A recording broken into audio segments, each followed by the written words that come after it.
Hello everyone, thanks so much for joining me for Prime Business. I am Pius Kojo Baka, and look now at our stories. Government is set to commence servicing Eurobond debts possibly by the end of this month following the conclusion of the restructuring of the Eurobond debt exchange program. There is more in this report. Ghana's Finance Minister Dr. Mohamed Amin Adam, during a press briefing in Accra, has reaffirmed the government's commitment to restoring economic confidence following the restructuring of about $13 billion Eurobond, securing over 98% participation. Dr. Amin emphasized that this bond will be settled in the coming weeks. And we're settling in the next few weeks as we announced. So by the 98% we've achieved, we've all consented to the exchange, but the actual exchange will take place over the next 2 weeks. And once you exchange, it means that there is settlement, and therefore you have to start paying, servicing the debt. Although you will not service at the levels that you would have done because of the reduction in the interest rates, and also because of the reduction in the principal. You certainly will be paying less than you would have done. But with the official creditor committee, the official bilateral creditors, we said before that the servicing of the debt has been postponed until I guess after 2028. Yes. So there are different levels of creditors that we are dealing with. For the Eurobond holders, we start the servicing of the debt once we settle. And for the official bilateral creditors, the servicing has been postponed until after 2028. I hope. Dr. Adam highlighted that Ghana's determination to return to the international market has been actualized. As far as going back to the capital market, we are back to the capital market because our bonds are going to start trading from the day we settle. And that is good news. You know, many people have said that the international capital market has abandoned Ghana, but I can tell you that with these developments, we are back, and we are formalizing and normalizing our financial relationship with international markets. He further indicated the economic growth of Ghana returning back to the pre-COVID period. If you look at the period before COVID in 2019, the first half-year growth in 2019 was 5.4%. First half-year growth this time around is 5.8%.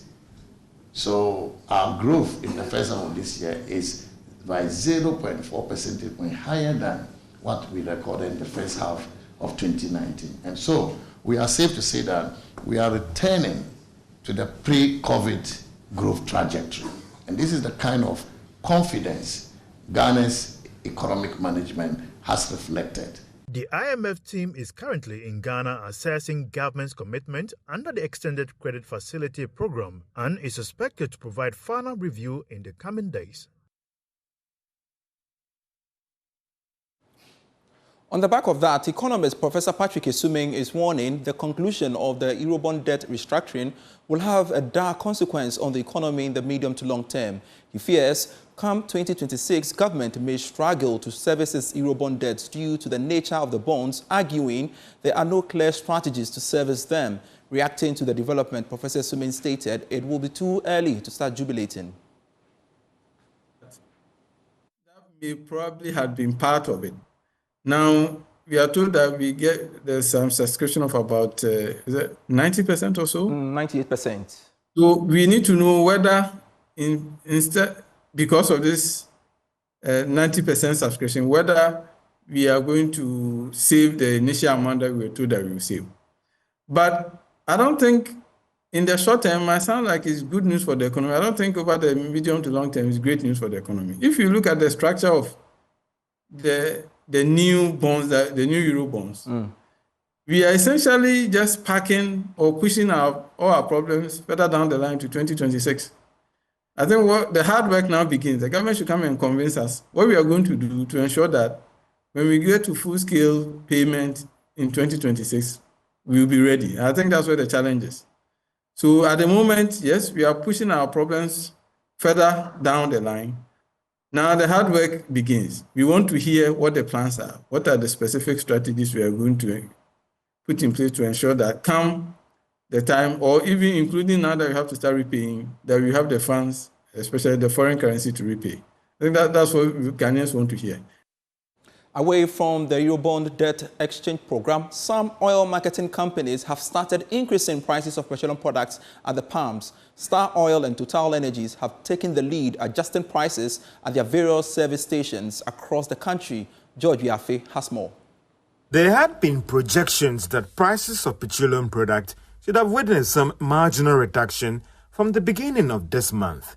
This was based on several indicators, including the city's marginal stability, the reduction in crude and finished petroleum products over the past 2 weeks on the international market. However, checks by Joy Business showed that the second biggest player in the oil marketing industry, that is Star Oil, which is noted for lower prices on the market, has gone up. A litre of petrol has been increased by 68 pesos and it's selling at 12 Ghana cedis, 99 pesos.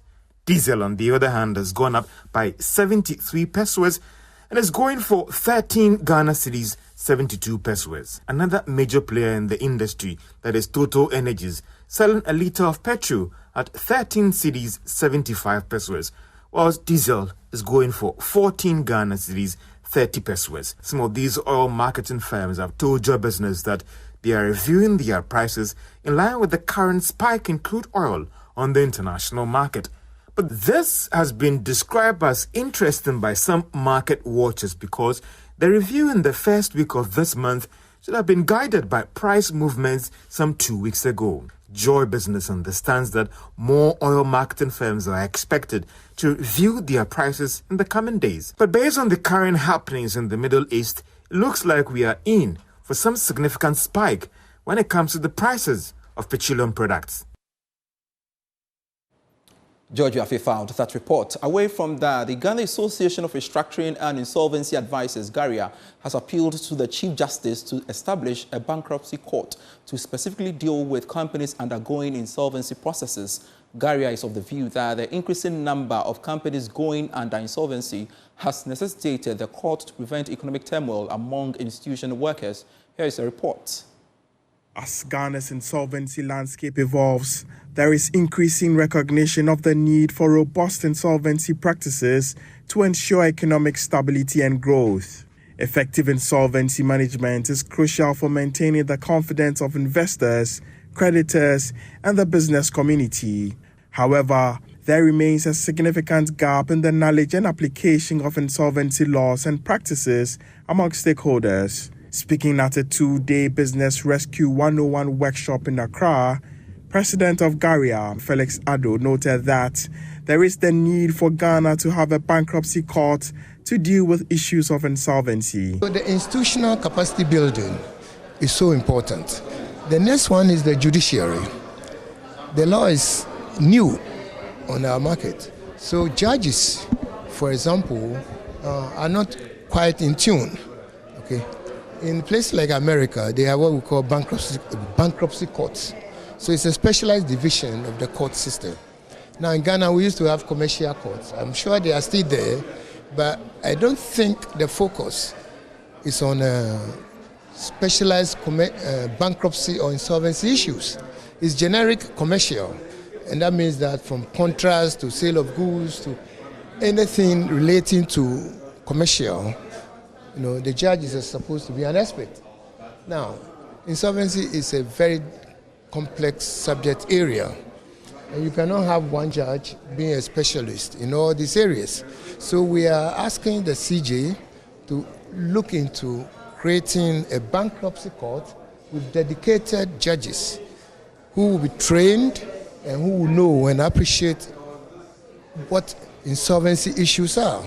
The Registrar of Companies, Jemima Owari, announced that a special division has been created under the Office of the Registrar of Companies to regulate the conduct of insolvency professionals. As we look back on our insolvency terrain, we see how far we have come from full liquidations of companies under the Body's Corporate Official Liquidations Act, 1963 Act 180, which totally marked the end of a company's operations through official liquidation without giving companies a window of opportunity to be rescued by any other means.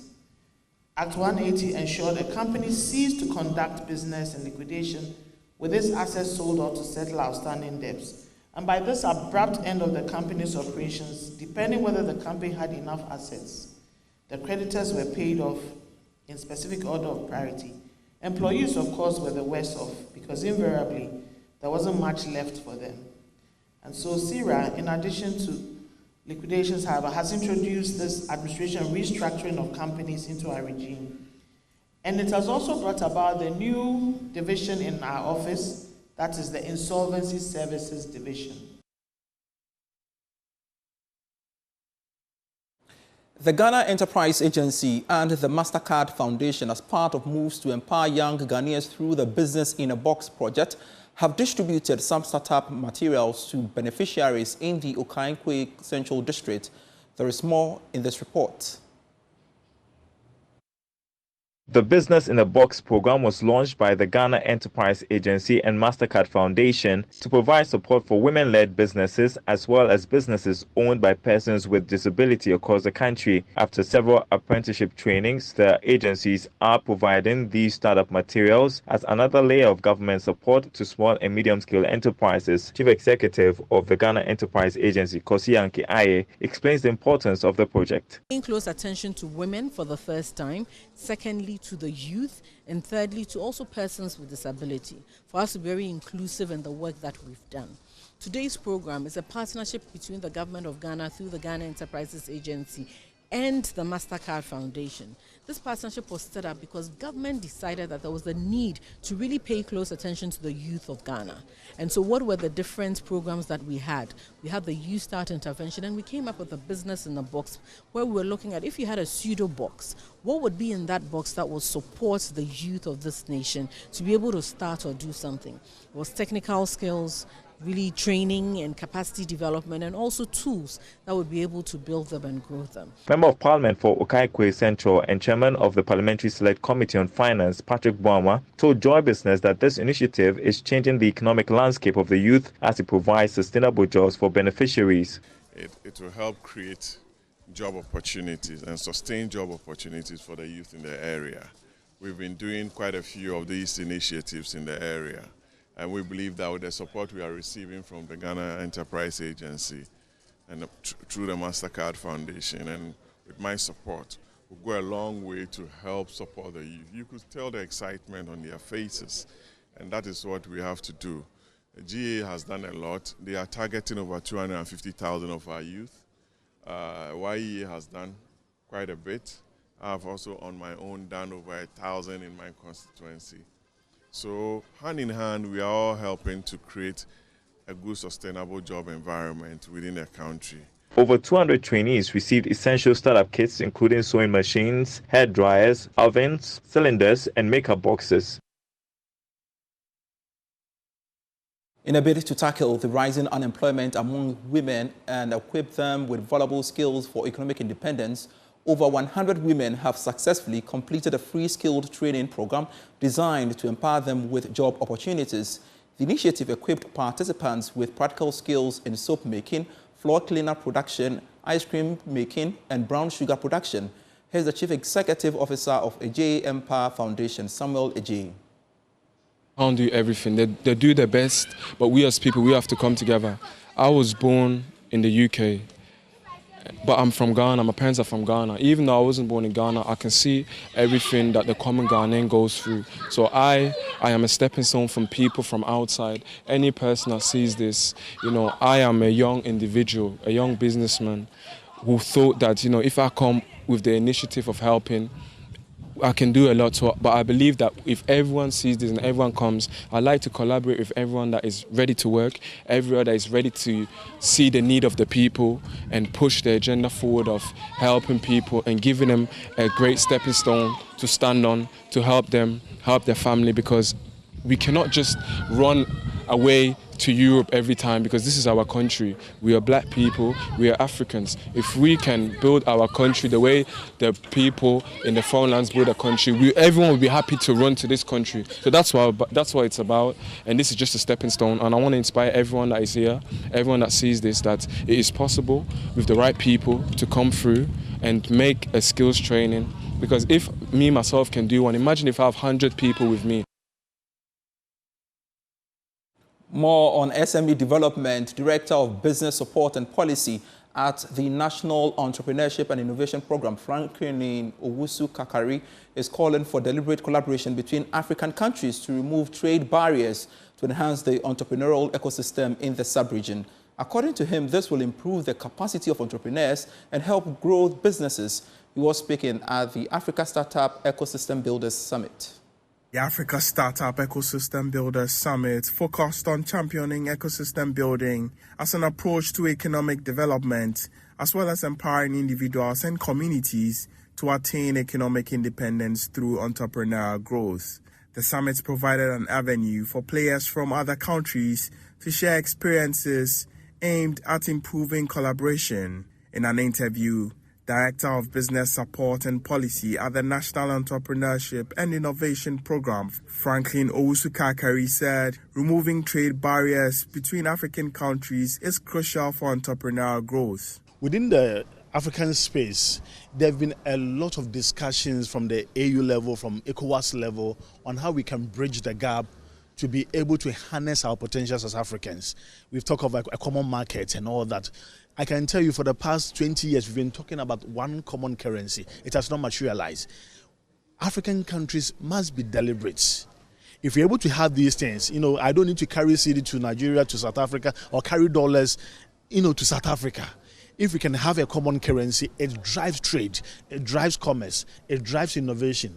If we can be able to begin to harness some of the approach and remove some of the barriers of intertrade, even transportation. If I need to transport goods and services to South Africa, to Morocco, sometimes I need to hit Europe before I hit back to my own continent.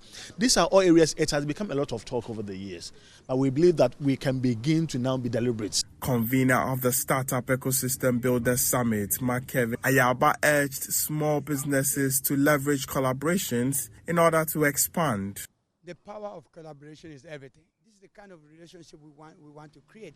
The Africa Startup Ecosystem Builders Summit aims to foster a favorable environment and develop a support scheme for entrepreneurs and innovators. In more business news, the Chief Executive Officer of the Youth Employment Agency, Kofi Ban-Ijepong, has stated that the STEMnovation initiative will help reduce Ghana's unemployment rate by providing a lifeline for countless young individuals striving to carve out a promising future. Here is more in this report. The Youth Employment Agency Job and Entrepreneurship Fair, in collaboration with the Ghana Report Summit STEMnovation Initiative, is to provide young Ghanaians with essential skills and employment opportunities. Chief Executive Officer of the Youth Employment Agency, Kofi Ban-Ijepong, highlighted the agency's ongoing commitment to tackling youth unemployment. Many of those are going the training which they were, or they had the opportunities you are having today. And to have this ambition as part of the event shows the 1 year's commitment to nurturing our young talents for the future. The era of chew and pour is long over. If our generation as adults failed generations after us and those yet to be born, you, the Gen Zs of today, cannot fail us. You cannot fail yourself, and you cannot fail the generation to come after you. Today, thankfully, you have a digital space around you. That makes it easier by a click to engage in provoking thoughts that can lead you to sterling innovations targeted at solving problems of today.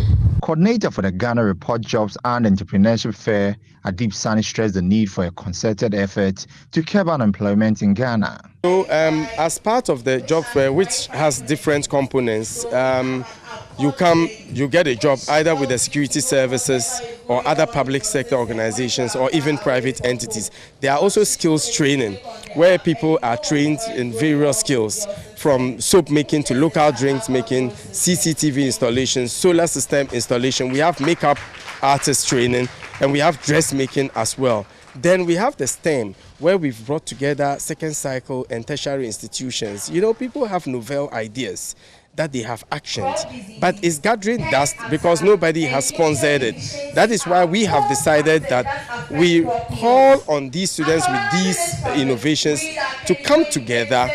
So we take a look at what they have to offer, and possibly there would be a 3-tier funding.